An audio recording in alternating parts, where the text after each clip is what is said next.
चुके हैं हम ब्रेक से वापस। आप देख रहे हैं द ब्रेकफास्ट शो में काम की बात। काम की बात आज बेइंतहा काम की बात इसलिए है बिकॉज आई एम श्योर आप ऐसे बहुत सारे लोगों को जानते होंगे। हर घर में कोई ना कोई ऐसा इंसान आप जानते हैं किसी को जिसको शुगर है, जिसको डायबिटीज़ है, और अमूमन वो लोग परहेज़ नहीं कर रहे होते अगर वो अवेयर नहीं है इसके वर्स्ट इफेक्ट्स से। बहुत सारी बार ऐसा भी होता है कि क्योंकि ये एक ऐसी बीमारी है जिसको आप काइंड ऑफ लाइक साइलेंट बीमारी कह सकते हैं कि अगर शुगर हाई नहीं हो रही, शुगर लो नहीं हो रही तो एकदम से किसी ऑर्गन पे अटैक कर सकती है अगर आप ख्याल ना रखें। इस बारे में हम बात करेंगे, आपके तमाम सवालात भी लेंगे। हमारे पास हमारे एक्सपर्ट्स मौजूद हैं। मैं तारुफ करवाना चाहती हूँ डॉक्टर मोहम्मद आरिफ रज़ाक मेमन का, जो कि कंसल्टेंट कार्डियोलॉजिस्ट हैं, डायबिटोलॉजिस्ट, जनरल फिजिशियन हैं and Covid specialist, garrison hospital and diagnostic centre, इसके साथ साथ ताज मेडिकल कॉम्प्लेक्स एंड OMI। अस्सलाम वालेकुम। कैसे हैं सर आप? अल्हम्दुलिल्लाह। Thank you so much for coming. आज हम सारे मिथ्स जानेंगे, सारा ट्रीटमेंट, सारी टाइप्स ऑफ डायबिटीज, सारी रीजन जानेंगे आपसे। एंड इनके साथ साथ मेरे साथ मौजूद है एक ऐसी न्यूट्रिशनिस्ट जिनके साथ मैंने इतना टाइम काम किया है। उनको देख के मैं कह रही थी कि ये जो कह रही है ना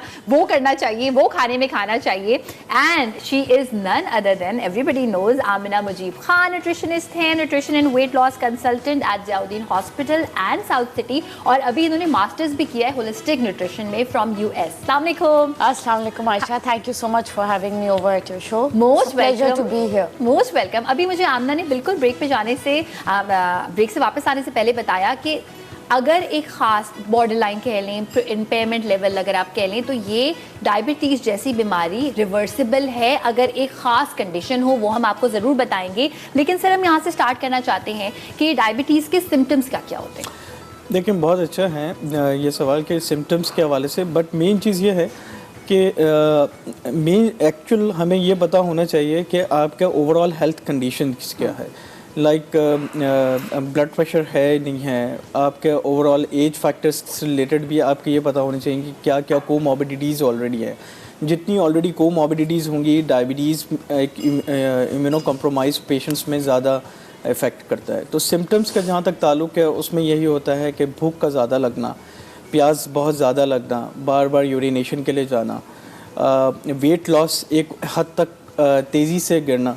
तो ये वो कुछ अलामतें हैं जो कि इंडिकेट कर रही होती हैं कि patient might be having the diabetes, और फिर उसके हवाले से हम इन्वेस्टिगेशन की तरफ ठीक है। सो इसमें क्योंकि हम सिम्टम्स की बात कर रहे हैं तो मैं चाहूँगी साथ ही आप वो टेस्ट बता दीजिए कि कोई भी to be on a safer side अगर लगता है कि जीन्स में है या हो सकता है, सो वो कौन कौन से टेस्ट उनको करवाने चाहिए? देखिए उसमें कई टेस्ट होते हैं, बट मेन मोस्ट अप्रोप्रिएट ये है कि हम बेसिकली देखना चाह रहे होते हैं कि शुगर लेवल्स पिछले 3 महीनों की क्या है। तो उसमें हम HbA1c की तरफ हम देख रहे होते हैं कि पिछले 3 महीनों की शुगर लेवल्स का रिकॉर्ड क्या है। साथ में हम रिकॉर्ड भी ये भी देख रहे होते हैं कि फास्टिंग ब्लड शुगर वैल्यूज़ पिछले 1 हफ्ते की या पिछले 15 दिनों में वो कितनी रहती है। ठीक है। And random blood sugar soon after taking the meal after 2 hours, और अगर वो 2 घंटे में अगर वो नॉर्मलाइज्ड वैल्यूज़ जो हैं, जो कि एक प्रोपोज्ड वैल्यूज़, हर डिफरेंट गाइडलाइंस हैं, American diabetic association, European society of diabetic की, उनकी भी एक अलग गाइडलाइंस है। तो वो एक कंबाइंड एक अगर जनरल रेफरेंस वैल्यू में अगर वो वैल्यूज़ फॉल करती हैं तो इसका मतलब है कि डायबिटीज़ नहीं है, और अगर वो ज़्यादा है, उससे तजावुज़ हैं, तो डेफिनेटली इसका मतलब वो डायबिटीज़ की तरफ। ठीक है। अच्छा आमना, मैं आपसे ये जानना चाहती हूँ कि डायबिटीज़ का एक गहरा ताल्लुक है डाइट से, तो आप इसको टाइप्स वाइज एक्सप्लेन करेंगी, क्या कहना चाहती हैं? जी आयशा, सबसे पहले तो मैं ये अपने व्यूअर्स जो देख रहे हैं उनको बताना चाहूँगी कि ये एक actually type 2 diabetes reversible disease है। हम इसको खाने से, लाइफस्टाइल चेंज करने से इसको बिल्कुल ठीक कर सकते हैं। So that is a good point and that is खुशखबरी कह लें। बिल्कुल। लेकिन बहुत से यंग लोगों में डायबिटीज़ पाई जा रही है, और उसको किसी को पता ही नहीं है कि डायबिटीज़ हो रही है। मतलब मैं इतने पेशेंट्स देखती हूँ 25 साल से लेके 40 साल की उम्र तक, and they don't know that they have diabetes. तो उनको बहुत ज़्यादा ज़रूरी है कि अगर फैमिली में है और वो जो सिम्टम्स जैसे डॉक्टर साहब ने बताए वो महसूस करें, तो प्लीज़ जाके ये 3 टेस्ट करा लें और एटलीस्ट पता चल जाए कि है, क्योंकि वो ट्रीटेबल है। और जैसे ही आपका वज़न ज़्यादा बढ़ने लगता है तो आपकी जो रिस्क है, जब आपका पेट बढ़ने लगता है तो आपको रिस्क टाइप 2 डायबिटीज़ की फ़ौरन हो जाती है। और आजकल यंग लोग जो इतना जंक फूड खा रहे हैं और इतना प्रोसेस्ड खाना खा रहे हैं और इतना हमारा खाने का कल्चर इतना तबाह हो रहा है कि वही टाइप 2 डायबिटीज उनके ऊपर लेके आ रही है। यानी इसका मतलब ये है कि चाहे आपको डायबिटीज हो या डायबिटीज ना हो, खाने का हेल्दी खाने का बहुत गहरा एक ताल्लुक है, राइट? बहुत। और सुबह उठते साथ चाय और कॉफी का इस्तेमाल ना करें। बिल्कुल। तो फिर क्या करें? फिर क्या करेंगे? नहीं, सुबह उठें, एक ग्लास पानी पिए, अगर गर्म नहीं पीना चाह रहे एक ग्लास पानी पिए, उसके बाद अपना पूरा नाश्ता करें, उबले हुए अंडे खाएं, पोरेज खाएं, टोस्ट खाएं, नट्स खाएं या बोल ऑफ फ्रूट खाएं, उसके बाद चाय पिएं। बिकॉज आप सुबह सुबह अपनी बॉडी को कोर्टिसोल लेवल कैसे राइज कर सकते हैं? आप बॉडी स्ट्रेस मोड में चली जाएगी, तो वो तो शुरू ही दिन ही आप गलत तरीके से कर रहे हैं। अच्छा, सो नेवर हैव टी और कॉफी इन द मॉर्निंग। ये मैं इसमें एक और बात ऐड ऑन करना चाहूँगा। हमने अक्सर देखा है कि those persons who skip their breakfast, they have gotten more tendency to develop the diabetes। और ये इस तरह से है कि जब आपका cortisol level early morning rise में वैसे ही बढ़ा हुआ होता है, और जब आप कोई चीज़ खाने पीने की नहीं लेते और उसी एनर्जी पे करते हैं, तो after certain period of time, जब थोड़ा अरसे में आप देखते हैं कि भूख ज़्यादा लगती है। जब ज़्यादा भूख लगती है तो टेंडेंसी और जो कार्बोहाइड्रेट का जो इंटेक है in any form, diabetes is all about the game of the carbohydrate. The more you take the intake of the carbohydrate, जितना ज़्यादा आप खाने का कार्बोहाइड्रेट का इंटेक लेंगे, that would be converted into sugar level, और वो अल्टीमेटली शुगर लेवल्स राइज होने शुरू हो जाएंगे। इट्स नॉट अबाउट, एक ये बहुत कॉमन मिथ है कि सिर्फ मीठी चीज़ों से ही खाने से शुगर होती है। जबकि दर हकीकत मैं अपने तमाम ऑडियंस को यही बताना चाहता हूँ कि ऐसा बिल्कुल नहीं है। It's all about the quantity of the food what you are taking, और 24 घंटे में आपका कितना कैलोरी इंटेक है, और जो आपका बेहतरीन डाइटिशियन है जो उसके मुताबिक, उसकी हिदायत के मुताबिक अमल करें। क्योंकि डायबिटीज़ दो लोगों का रोल है, one is the diabetologist and other one is the dietitian. उन दोनों के रोल से बेहतर शुगर कंट्रोल हो सकती है। ओके, डायबिटोलॉजिस्ट जो आपको बताएगा भाई मेडिसिन की जरूरत है नहीं है, ट्रीट कैसे करना है, एंड डाइटिशियन की जो हम डाइट की बात कर और रहे थे। एक्सरसाइज सबसे ज्यादा क्रिटिकल चीज है कि आधा घंटा एक्सरसाइज ज़रूर करें, अपनी बॉडी को कार्डियो ज़रूर दें, थोड़ा सा पसीना ज़रूर आए।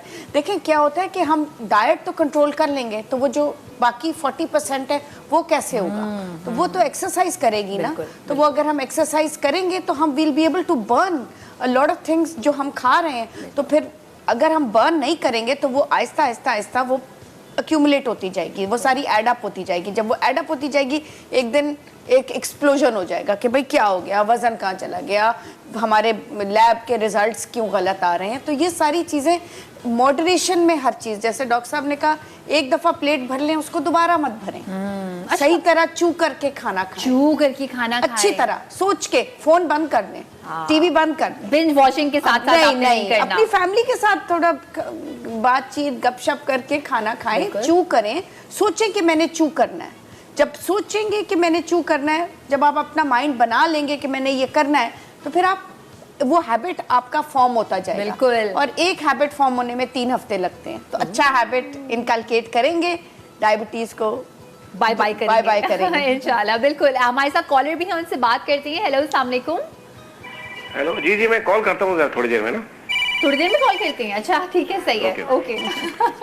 आप हमें कह रहे हैं, किसी और को कह रहे हैं? चलिए थोड़ी देर में कॉल कीजिएगा। अच्छा, सो अब मैं आप लोगों से जानना ये चाहती हूँ कि अक्सर हमने देखा है कि जितने भी डायबिटीज़ के पेशेंट्स होते हैं उनको कहा जाता है कि थोड़े थोड़े वक्फे से खाना खाएं, ना कि ये कि आपने एक मील खाया और 8 घंटे के बाद कोई और मील खाया। इसकी प्लीज़ लॉजिक बताइएगा, रीज़न बताइएगा। अच्छा देखें, जैसे डॉक्टर साहब ने शुरू में भी कहा कि हम स्पेशली डायबिटीज़, बल्कि मैं तो हर किसी को ये रेकमेंड करूँगी कि स्किप मील्स ना करें। सबसे पहले वो ये कहते हैं कि जी हमें डायबिटीज़ है, हमने रोटी भी छोड़ दी, जी चावल भी छोड़ दिए। अपनी बस एक वो अपने माइंड में कि हम रोटी चावल छोड़ने से, जैसे कि एक रोटी चावल एक कोई किस्म का भूत है, नहीं, वो फाइबर दे रहा है हमें। तो हमें रोटी मल्टीग्रेन, सफ़ेद आटे की नहीं लेकिन चक्की के आटे की रोटी हमारी ज़रूरत है, हमें वो फाइबर चाहिए।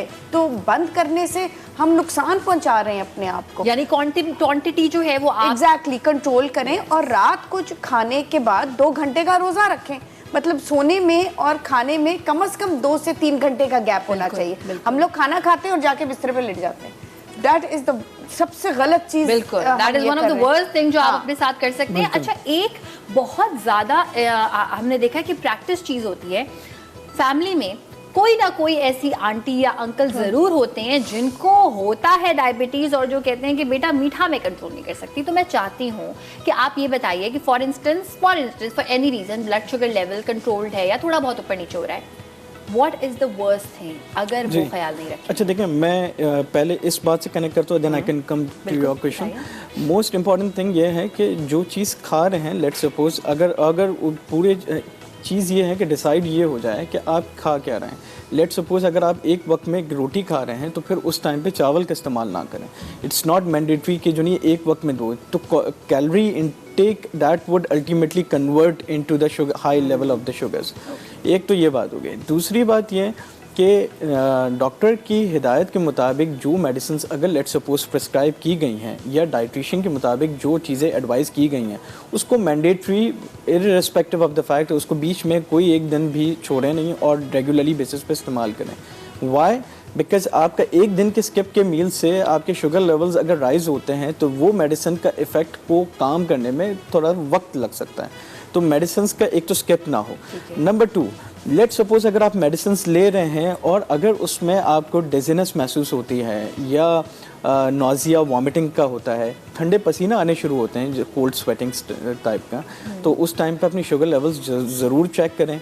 और ये आपके जहन में ज़रूर आना चाहिए कि माइट भी कि ये हाइपोग्लाइसीमिया की तरफ ना जा रहे हैं। तो अपना शुगर इंटेक उस टाइम पे कर लें, यानी कोई से भी स्वीट है, चॉकलेट है, वक्ती तौर के लिए। बट इसका ये मतलब नहीं है कि थोड़ी सी भी कोल्ड स्वेटिंग है, बाहर से चल कर आए तो वो ले लिया, नहीं।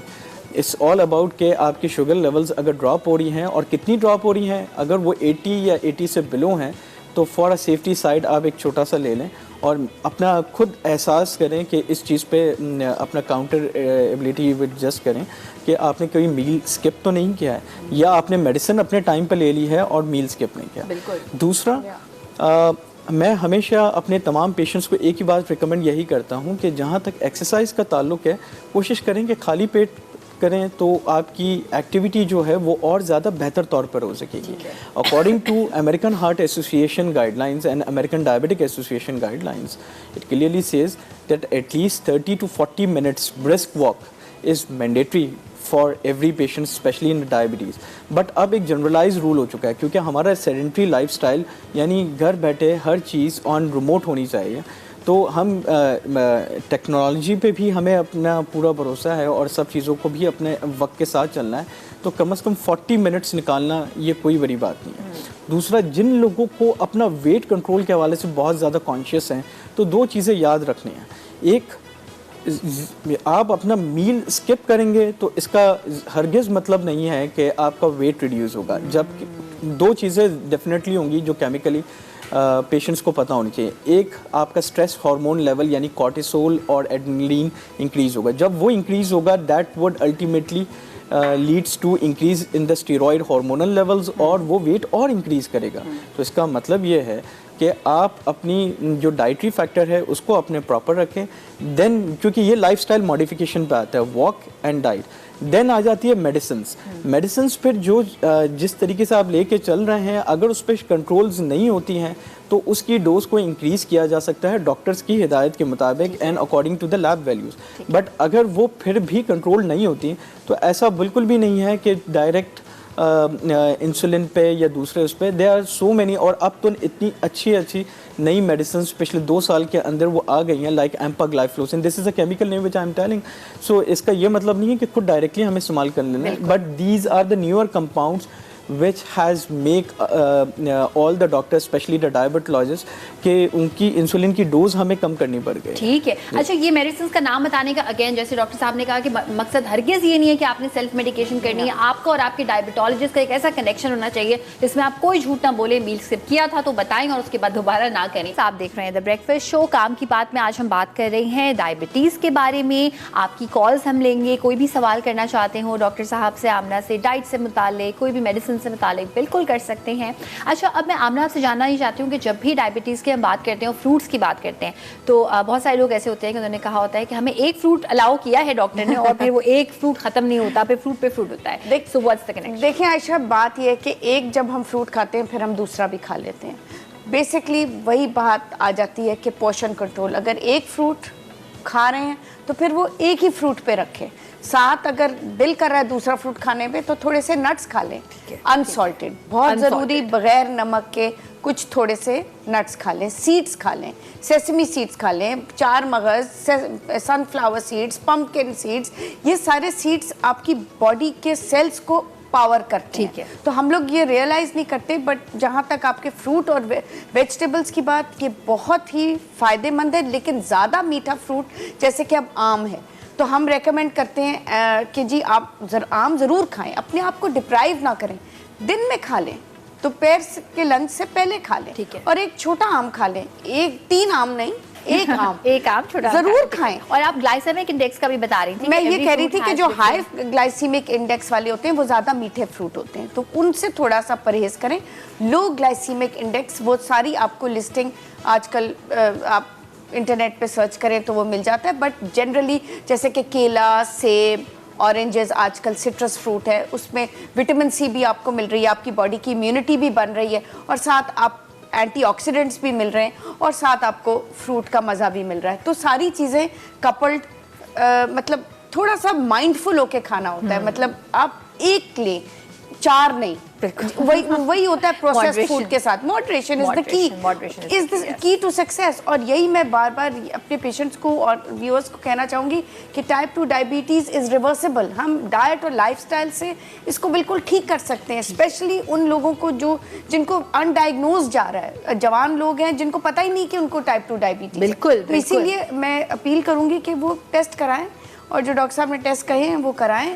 और एब्सोल्युटली। अच्छा, यंग लोगों की आप बात कर रही थी, जवान लोगों की, तो डॉक्टर साहब आप मुझे बता रहे थे कि यंग लोगों में भी आजकल बहुत ज़्यादा कॉमन है, प्लीज़ उसके बारे में बताइए। देखिए, यंग लोगों में अब तक पहले तो यही था कि सिर्फ जब भी यंग लोगों में डायबिटीज़ होती थी तो हम ये कहते थे कि type 1 diabetes most probably suspicion है, बट अब हम देखते हैं कि at the age of 25 to 30 में भी डायबिटीज़ डायग्नोज होती है।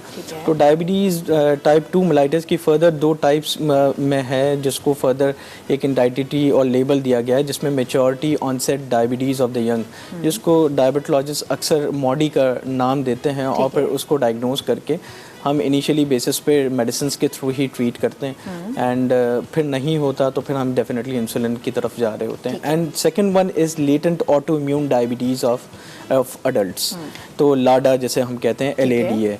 और ये जो 2 टर्म्स करने का मकसद ये है, in order to categorise those patients, ज़्यादा से ज़्यादा आप कैटेगराइज कर सकें उन मरीज़ों को, और फिर उनको फर्दर लेवल पे ट्रीट कर सकें। कई जगहों पे ऐसा होता है कि हमें मेडिसिन्स दे रहे होते हैं मगर मेडिसिन वर्क नहीं करते, हमें इंसुलिन पे फिर आना ही पड़ता है। ठीक है, फरहीन हमारे साथ मौजूद हैं कराची से, उनसे भी बात करती हैं। हेलो, अस्सलाम वालेकुम। वालेकुम सलाम। डॉक्टर साहब से जो है बात करना चाहता हूँ ये डायबिटीज के हवाले से। जी जी वालेकुम डॉक्टर साहब। वालेकुम सलाम। मैंने ये पता करना था कि मैंने सुना है कि डायबिटीज के एक ये भी अलामत होती है कि पेशाब वगैरह बंदे को ज्यादा आता है, और ये भी अलामत पाई जाती हैं। तो मैं पानी भी ज्यादा पीता हूँ और पेशाब वगैरह भी मुझे ज्यादा आ रहा होता है, लेकिन ये कि मैंने टेस्ट चेकअप करवाया तो उसमें कोई मेरे मतलब डायबिटीज नहीं थी, नॉर्मली आ रही थी, रैंडम में भी और फास्टिंग में भी। तो मैं ये जानना चाह रहा हूँ कि कोई लाजमी तो नहीं है कि अगर किसी को जो बीमारी पेशाब की मतलब नहीं है या ज्यादा आ रहा है तो ये कोई लाजमी तो नहीं है डायबिटीज की उसको। और दूसरा मेरा सवाल ये कि जो लेडीज होती हैं मतलब वो अगर घर के काम वगैरह करती हैं किचन में, और ये मतलब घर के जो काम काज होते हैं, तो यही उनके लिए वर्जिश क्या है वो काफ़ी है, या इसके अलावा भी वो वॉक वगैरह करनी चाहिए? ठीक है, बहुत बहुत शुक्रिया आपकी कॉल का। डॉक्टर साहब, जो उन्होंने पूछा, वैसे उन्होंने HbA1c नहीं बताया, लेकिन लेट्स इमेजिन कि अगर वो भी कराया और क्लियर आ गया तो प्रोस्टेट से रिलेटेड कुछ और। इनका बड़ा कॉमन एक सवाल है। बात यह है कि जब बहुत ज़्यादा यूरिनेशन है और बहुत ज़्यादा वॉशरूम में जाना पड़ रहा है तो उसका हमें सिर्फ एक ही चीज़ पे, हम सिम्टम्स पे नहीं, यकीनन एक डाउट जाता है कि शुगर हो सकती है। तो आप वही जैसे बात है कि आप पहले टेस्ट करवा लें, HbA1c, fasting blood sugar, random blood sugar, और अपना इंसुलिन का टेस्ट भी करवा सकते हैं। अगर तो वो सारे पैरामीटर्स नॉर्मल हैं, सारे क्लिनिकल, तो फिर आपको डेफिनेटली यूरोलॉजिस्ट के पास जाना चाहिए। आप अपना टेस्ट एक यूरिन DR का करवा सकते हैं, ये देखने के लिए कि कई यूरिन में इन्फेक्शन तो नहीं है, और फिर अपनी डॉक्टर की हिदायत के मुताबिक उस जो वो अगर एंटीबायोटिक देते हैं यूरिनरी ट्रैक्ट इन्फेक्शन, तो उसके मुताबिक आप वो ट्रीटमेंट लेते हैं। यही सेम फीमेल्स में भी होता है कि दोज फीमेल जो बार बार जिनको फ्रीक्वेंट यूरिनेशन है, तो फिर उस बिहाफ पे हम यूरिन डीआर करवा के ही करते हैं। ओल्ड एज में एक बड़ा कॉमन प्रॉब्लम है कि जिनका प्रोस्टेट साइज़ इंक्रीज़ हो जाता है, तो उनमें भी बार बार यूरिनेशन का प्रॉब्लम आता है। तो उसके लिए यही फील्ड ऑफ डोमेन यूरोलॉजिस्ट है। मेरा मशवरा यही है कि आप यूरोलॉजिस्ट को ज़रूर दिखाएं। अपना अल्ट्रासाउंड एब्डोमेन एंड पेल्विस, जिसमें हम खास तौर पे पेल्विस में प्रोस्टेट की size and pre void and post void को हम टेस्ट करवाते हैं। ये टेस्ट करवा के हम फर्दर असेसमेंट कर सकते हैं कि क्या है और किस वजह से यूरिनेशन इंक्रीज़ है। ये मगर ये जब है कि जब आपने डायबिटीज़ को रूल आउट कर लिया, एक कॉमन प्रॉब्लम। ठीक है, और ये तब होगा जब आप यूरोलॉजिस्ट के पास जाएंगे। और मैं समझ सकती हूँ कि कुछ इस तरह का जब मसला होता है ना, बाउल मूवमेंट से रिलेटेड हो या फिर तो इंसान बहुत ज़्यादा हिचकिचाता है, फैमिली को भी नहीं बताता, डॉक्टर को भी नहीं बताता। लेकिन आप बिलीव करें, ट्रस्ट करें कि अगर आप इस स्टेज पे चले जाएंगे, क्या पता आप बहुत सारी तकलीफ से बच जाएं। तो ज़रूर जाइए और इसमें कोई शर्म की बात नहीं है। कोई कॉल तो नहीं है, तो मैं कुछ ऐड ऑन करना चाहता हूँ। लेकिन डायबिटीज़ का एसोसिएशन कई डिफरेंट डिजीज़ के साथ है। उसमें कार्डियोवैस्कुलर में हाइपरटेंशन, ब्लड प्रेशर का आ जाता है, किडनी रिलेटेड डिजीज़ का आ जाता है, स्ट्रोक्स रिलेटेड आ जाता है। तो अगर इन शॉर्ट फॉर्म में देखा जाए, अगर आपकी शुगर्स लेवल्स कंट्रोल्ड होंगी, क्योंकि शुगर का बढ़ना itself is not a problem, ये कोई बड़ी बात नहीं है, मगर शुगर का कंट्रोल होना बहुत ज़रूरी इसलिए है क्योंकि एक दफ़ा अगर कॉम्प्लिकेशंस किसी भी वजह से डेवलप हो जाती हैं, चाहे वो आई से रिलेटेड है, चाहे वो स्ट्रोक से रिलेटेड है, कार्डियक से या किडनी से, तो वो फिर बढ़ती जाती है और फिर उसकी जैसे कि डॉक्टर साहब ने कहा डाइट्रिशियन। अच्छा, हमारे साथ वैसे कॉल भी हैं, कॉलर से भी बात कर लेते हैं जल्दी से। बशीर साहब हैं गुजरात से। हेलो, अस्सलाम वालेकुम। हाँ जी, अस्सलाम वालेकुम। जी वालेकुम अस्सलाम। सर, क्या पूछना चाहेंगे आप डॉक्टर साहब से? मैंने 2-3 बातें पूछनी है। 65 साल मेरी उम्र है जी, और मुझे शुगर भी है 15 साल से। ठीक है। तो मैं जॉगिंग एक्सरसाइज कर सकता हूँ। 7 किलो मेरा वजन है, कद मेरा 5 फुट है। वजन आपने क्या बताया? जब मैं एक्सरसाइज करता हूँ मुझे खारिश हो जाती है, एलर्जी भी है मुझे। तो ये मुझे बातें बता दो। दूसरा एक और बात है, इंसान के अंदर विटामिन डी कितना होना चाहिए?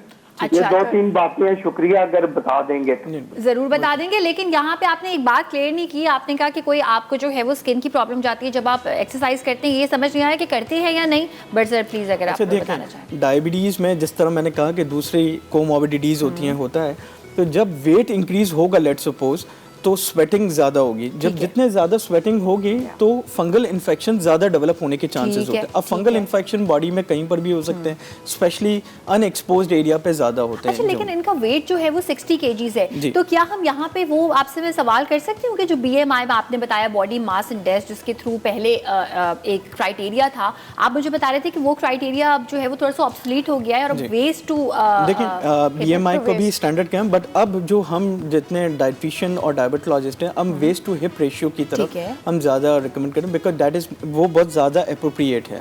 और दूसरा मेन इंपॉर्टेंट बात ये कि वेस्ट टू हिप रेशियो से ही हम वेट को कंट्रोल भी करवा सकते हैं, मज़ीद बेहतरी की तरफ भी ला सकते हैं और चीज़ें बेहतरी की तरफ आ सकती हैं। यानी आमना, अगर मैं आपसे ये पूछूं कि अगर कोई इंसान सिर्फ अब अपना वजन बता रहा है, ऑफ कोर्स वो कॉल पे थे, हम उनको देख नहीं सकते। कुछ लोग ऐसे भी होते हैं जो बहुत स्किनी होते हैं, लेकिन उनका स्टमक, उनका बेली फैट जो है वो अबनॉर्मल तरीके से ज़्यादा होता है। वहीं पे तो हिप टू वेस्ट रेशियो काम आता है, बिकॉज आप BMI तो कर सकते हैं, बट BMI अगर नॉर्मल हुआ और उनकी हिप और waist ratio out of bounds हुआ, तो फिर वहीं पे तो एक्शन लेने की सख्त ज़रूरत है। जैसे ही आपको लगे कि आप की लीन बॉडी है और आपका पेट आपका ज़्यादा निकल रहा है, वहाँ पे एक रेड फ्लैग वहीं पे आ जाता है। तो इसी वजह से ये ऐड ऑन होने की जो ज़रूरत है वो यही है कि एंटी फंगल्स और एंटी एलर्जिक लेना बहुत ज़रूरी है। सही। अच्छा, अब हम इस बारे में बात करते हैं कि जैसे आप सर बता भी रहे थे कि डायबिटीज सिर्फ एक एज सच ऐसी बीमारी है कि जो बजाते खुद इतना नुकसान नहीं देगी जितना वो दूसरी बीमारियों को अग्रीवेट कर सकती है, राइट? तो आमना, मैं चाहूंगी वो तमाम लोग जिस वक्त हमें देख रहे हैं जो कि नहीं करते एहतियात, हालांकि डायबिटोलॉजिस्ट के पास जा चुके हैं, डाइटिशियन के पास जा चुके हैं, they know what to do, लेकिन टेम्पटेशन कंट्रोल नहीं कर सकते।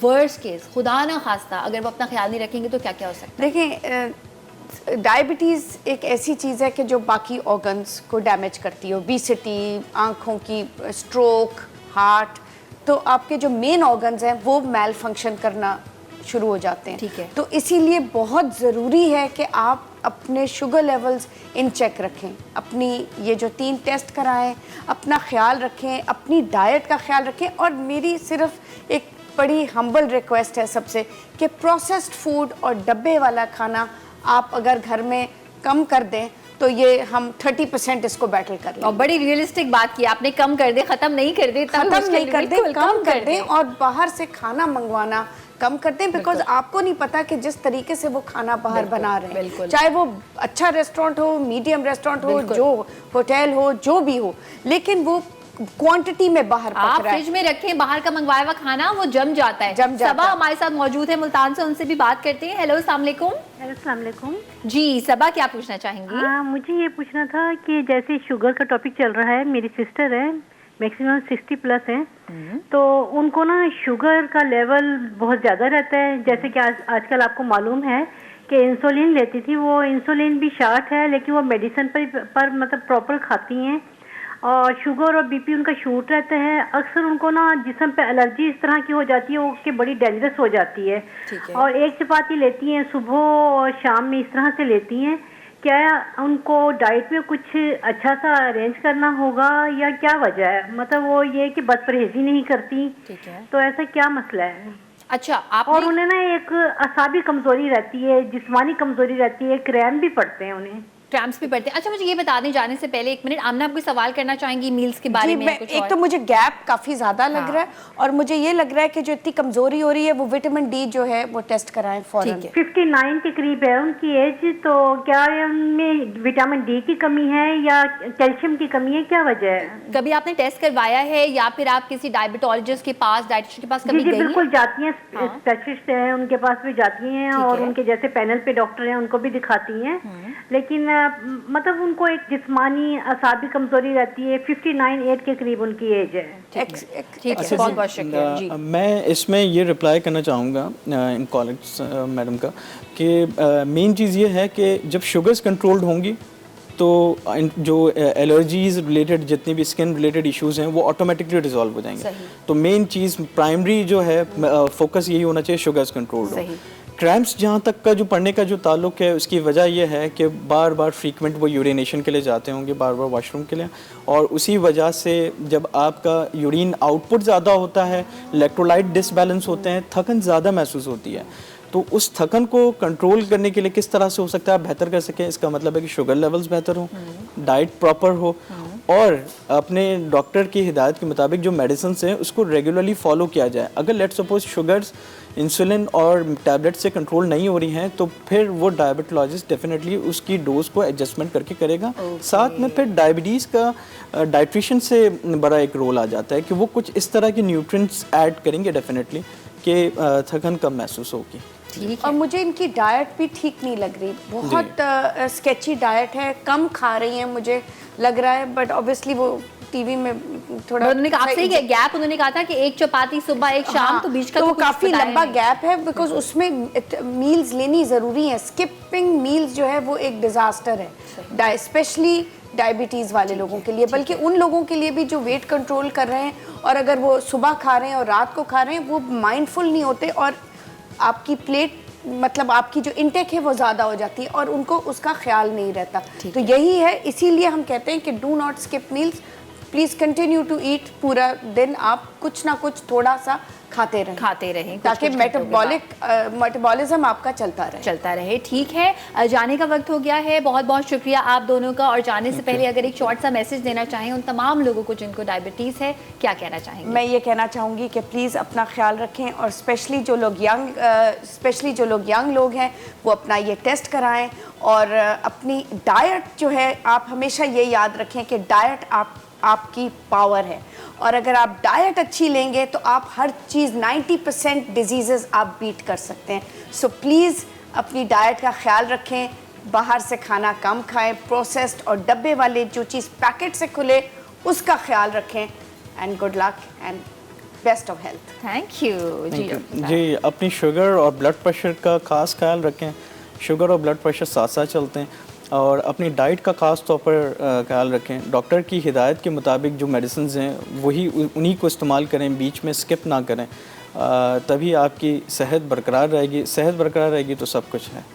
बिल्कुल, एब्सोल्युटली, बहुत बहुत शुक्रिया आप दोनों का। और मैंने देखा है अमूमन घरों में बीपी एपरेटस नहीं होता, हालांकि किसी ना किसी को हाई ब्लड प्रेशर की प्रॉब्लम होती है, ग्लूकोमीटर नहीं होता, हालांकि किसी ना किसी को शुगर होती है। तो ये ऐसी चीज़ें हैं, इसमें इन्वेस्ट कर लें, 2000, 3000, 4000, 5000 अपने वालिदैन को गिफ्ट दे दें, उनको सिखा दें, उनको समझा दें इस्तेमाल कैसे करना है, क्योंकि वो जो एक इमरजेंसी होगी ना जिसमें आपको भागना पड़ेगा, हो सकता है कि आप ऐसी बहुत सारी कंडीशन से बच जाएँ। तो अपना ख्याल ज़रूर रखें और अपने डायबिटोलॉजिस्ट से आप जो है वो झूठ बोल सकते हैं, लेकिन अपनी बॉडी से झूठ नहीं बोल सकते। तो अगर डायबिटीज़ है, मीठा खा लिया है, चीट कर लिया है, तो उस टेम्पटेशन को भी शेयर कीजिए अपने डायबिटोलॉजिस्ट के साथ, डॉक्टर के साथ, डाइटिशियन के साथ, ताकि उस पर काम हो सके, आपकी ज़िंदगी बेहतर हो जाएगी। बहुत सारे ऐसी सेलिब्रिटीज़ को मैं जानती हूँ जिनको डायबिटीज़ है, ज़िंदगी गुजार रहे हैं, मैनेज कर रहे हैं। जैसे कि हम कहते हैं लाइफस्टाइल जो है वो आप अपना मॉडिफाई करके ज़िंदगी बेहतर गुजार सकते हैं विद डायबिटीज़। ब्रेक पे जाने का टाइम है। ब्रेक से वापस आने के बाद आज क्या सीखे हम आपको दिखाएंगे, तो अपना बहुत सारा ख्याल रखें। ब्रेक से फ़ौरन जल्दी से वापस आ जाए और उसके बाद कुछ फन दिखाने वाले हैं हम आपको, right after a short break.